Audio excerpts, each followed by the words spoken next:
One of the first things that I recommend people do when they've just opened up a new AWS account is to change the account ID to an alias. And I'll show you why.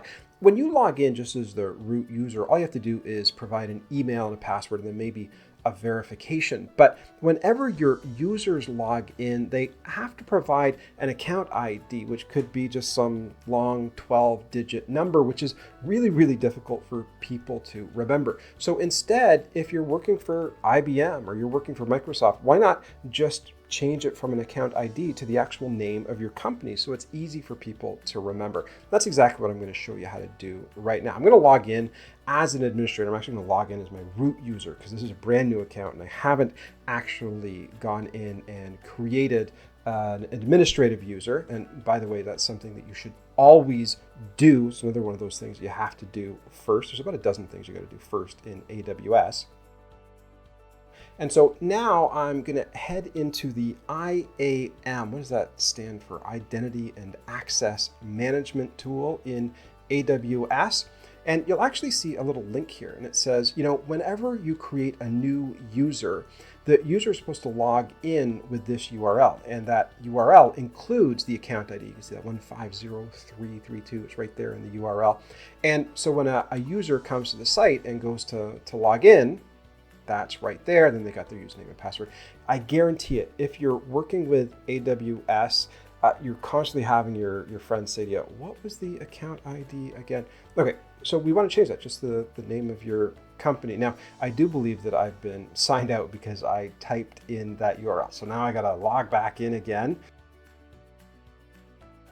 Multi-factor authentication on the root account. That's another one of the first things that you should do when you register for an AWS account. But what I want to do here is I want to deal with that alias. So I'm going to type in IAM. Over here, they're going to say, oh, you want to create an account alias? I will say yes. And I'm just building an AWS certification site. So if you want to get certified, cloud practitioner, solution architect, machine learning, check out the site that I'm going to be building here. And the site is going to be certificationexams.guru. So I'm just going to change the alias here to certification exams. And now that is the account alias, and you can see that the URL has changed. So when someone wants to log in, they no longer have to remember that account ID. They just remember, in this case, certification exams or the name of your company.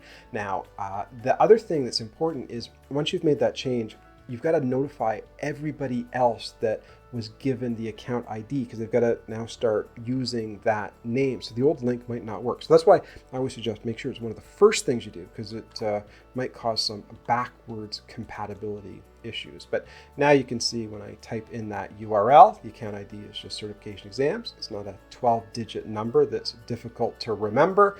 And then the user can just type in their usernames and passwords and they'll be logged in.